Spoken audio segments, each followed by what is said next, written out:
Hello friends, welcome back to my channel. आज की video में हम सीखेंगे प्रेजेंट कंटीन्यूअस टेंस। तो जब वाक्य के अंत में वही पहचान रहा है, रहे हैं, रही है, रहे हो और रहा हूँ दिए हो तो वो सेंटेंस हमारा हो जाएगा प्रेजेंट कंटीन्यूअस। या इसकी पहचान ऐसे भी याद रखेंगे, जब वाक्य के अंत में रहा, रहे, रही के बाद है, हो, हूँ लिखा मिल जाए तो वो प्रेजेंट कंटीन्यूअस का होता है।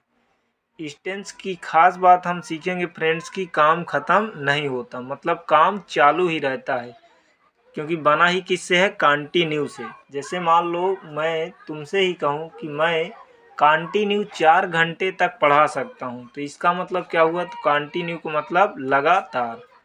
तो वही अब देखेंगे तो देख सकते हैं मेथड इसकी 3 हेल्पिंग वर्ब होती है, इज, एम, आर। तो सबसे पहले हम सब्जेक्ट यूज करते हैं, फिर इज, एम, आर, और फिर इसके बाद देख सकते हो वर्ब की फर्स्ट फॉर्म में आईएनजी प्लस ऑब्जेक्ट। तो एक ट्रिक और हम देखेंगे, जब कभी भी कोई भी टेंस हो ये हमें ध्यान रखना है, रहा, रहे, रही, ये शब्द अगर आ जाएंगे तो कंफर्म हो गया कि वर्ब में आईएनजी लगेगी। तो देख लेते हैं हम, लता मधुर गीत गा रही है, तो ये पूरा वाक्य हमारा लिखा है। जाएंगे वाक्य के अंत में, किसी भी टेंस को यानी वाक्य को हल करने के पहले वाक्य के अंत में जाते हैं। तो यहाँ लिखा रही है, तो मैच कर रहा है हमारा रही है प्रेजेंट कंटीन्यूअस। तो देख लेते हैं। तो अब इसमें देखेंगे काम कौन सा हो रहा है, तो चेक कर लेते हैं। लता मधुर गीत गा रही है, तो काम कौन सा कर रही है, गाने का। तो जिसे हम अपनी भाषा में काम करते हैं उसी को वर्ब बोलते हैं। तो ये काम हो रहा है गाने का, और जो काम को करे उसे सब्जेक्ट कहते हैं। कौन गा रही है, तो उत्तर आया लता, तो जो काम को करे उसे हम सब्जेक्ट कहते हैं। क्या गा रही है, तो उत्तर आया मधुर गीत, ये बन गया ऑब्जेक्ट। तो अब हम बना लेंगे सेंटेंस को। तो सबसे पहले सब्जेक्ट, तो सब्जेक्ट उसे बोलते हैं जो काम को करे, तो इसमें काम लता कर रही है, तो यहाँ हम बना लेंगे लता।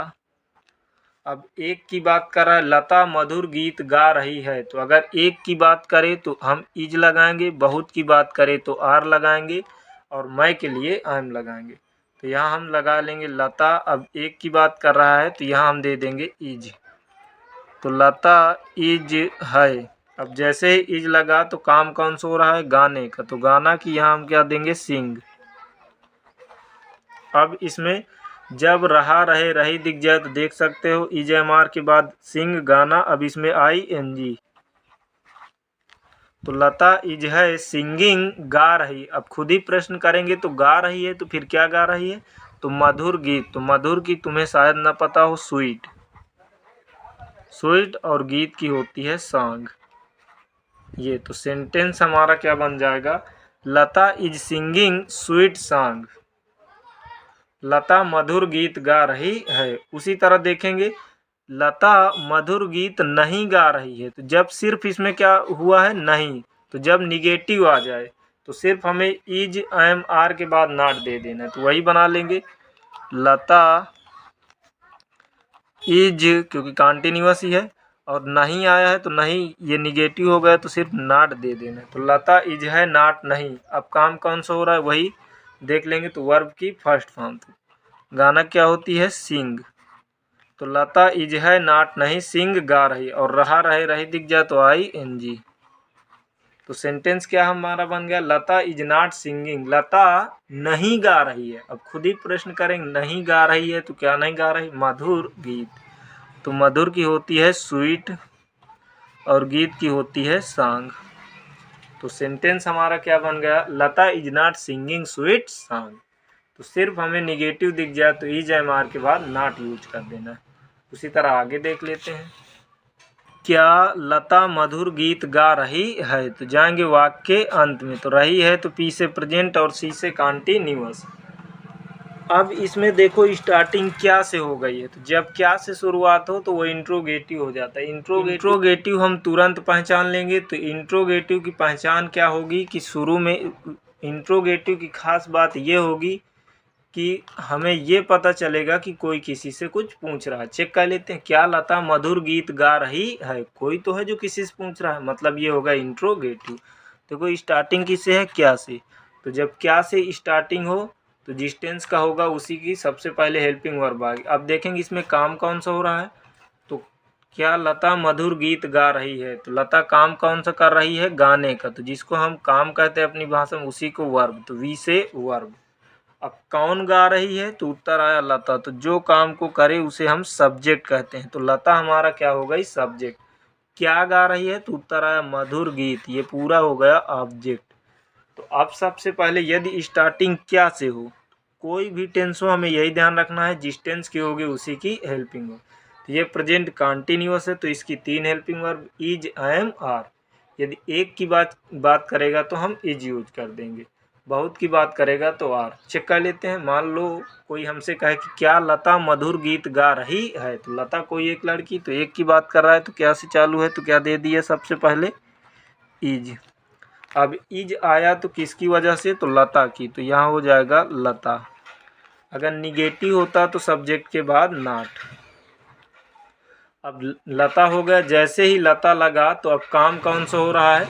गाने का। तो गाना की होती है सिंग। तो इज लता सिंग। अब रहा रहे रही दिखे तो वर्ब में आई एनजी। तो इज क्या लता सिंगिंग गा रही है? क्या लता गा रही है? इतना हमारा सेंटेंस बन गया। सिंगिंग गा रही है। अब गा रही है तो क्या गा रही है? तो उत्तर आया मधुर गीत। तो मधुर की वही होती है स्वीट, और गीत की क्या लगा लेंगे हम? सॉन्ग। तो सेंटेंस और क्वेश्चन मार्क। तो सेंटेंस हमारा क्या बन जाएगा? Is Lata singing sweet song. क्या लता मधुर गीत गा रही है? उसी तरह आगे देख लेते हैं। इसमें सिर्फ क्या हुआ है? नहीं आ गया। तो जब कभी भी देख सकते हो पूरा वही है, सिर्फ इंट्रोगेटिव में अगर निगेटिव भी आ जाए तो सब्जेक्ट के बाद नॉट दे देते हैं। तो इज लता, आप सब्जेक्ट के बाद नॉट यूज कर देंगे। Is Lata not singing. Is Lata not singing. क्या लता नहीं गा रही है? इज क्या लता नॉट नहीं सिंगिंग गा रही? तो क्या नहीं गा रही? मधुर गीत। तो स्वीट सॉन्ग। अब आगे देख लेते हैं। लड़के मैदान में खेल रहे हैं। खेल रहे हैं तो वाक्य के अंत में जाते हैं तो क्या मिल गया? रहे हैं, रहा है, रहे हैं, रही है, रहे हो, रहा हूँ। दिख जाए तो पी से प्रेजेंट और सी से कंटीन्यूअस। अब इसमें देखें काम कौन सा हो रहा है? तो लड़के मैदान में खेल रहे हैं। तो लड़के काम कौन सा करते हैं? खेलने का। तो जिसे हम अपनी भाषा में काम कहते हैं उसी को इंग्लिश में वर्ब। तो वी से वर्ब। कौन खेल रहे हैं? तो जो काम को करे उसे हम सब्जेक्ट कहते हैं। तो लड़के, तो ये हो गया सब्जेक्ट। कहाँ? मैदान में। तो ये जाएगा अदर वर्ड। तो सबसे पहले सब्जेक्ट बनाएंगे। तो सब्जेक्ट मतलब जो काम को करे। तो कौन काम कर रहा है? लड़के। तो लड़कों के लिए क्या लगा देंगे? The boys. अब एक से ज़्यादा है तो लड़के मैदान में खेल रहे हैं, प्रेजेंट कंटीन्यूअस। तो इसके लिए 3 इज, एम, आर। एक की बात करेगा तो इज, बहुत की बात करेगा तो आर। देख लेते हैं। लड़के मैदान में खेल रहे हैं। मान लो कोई कहे कि लड़के मैदान में खेल रहे हैं तो एक से ज़्यादा। तो एक से ज़्यादा के लिए हम क्या यूज कर देंगे? आर। आर के बाद ये निगेटिव होता, नॉट नहीं है तो काम कौन सा हो रहा है? खेलना। तो खेलने क्या होती है? प्ले। और ये वर्ब मतलब वर्ब में आप क्या दे देंगे? आई एन जी, क्योंकि क्या लिखा है? रहा, रहे, रही दिख जाए तो आई एन जी। तो द बॉयज लड़के आर हैं प्लेइंग खेल रहे। अब खेल रहे हैं तो देख सकते हैं अगर होता क्या तो दे देते हैं मैच या कुछ भी। खेल रहे हैं तो कहाँ? तो उत्तर आया मैदान में। तो पहले प्रीपोजिशन लगाते हैं इन द, और फील्ड मैदान की क्या होती है? फील्ड। तो ये सेंटेंस हमारा हो गया बॉयज आर, ये the boys are playing in the field. अब सिर्फ निगेटिव देख लेते हैं। सिर्फ निगेटिव है तो पूरा इज, एम, आर के बाद बस नॉट यूज कर देना। सेम वही रहेगा। द बॉयज आर, यहाँ यूज कर देंगे not. The boys are not हो गया। अब काम द बॉयज लड़के आर हैं नॉट नहीं प्लेइंग खेल रहे। लड़के नहीं खेल रहे हैं कहाँ? मैदान में। तो इन द फील्ड, फुल स्टॉप। अब एक सेंटेंस है देख सकते हो। क्या लड़के मैदान में खेल रहे हैं? तो ये तुम्हें हल करके बताना है कि इसका हल क्या रहेगा। आई होप कि वीडियो समझ में आया होगा। तो मिलते हैं नए वीडियो के साथ। Best of luck.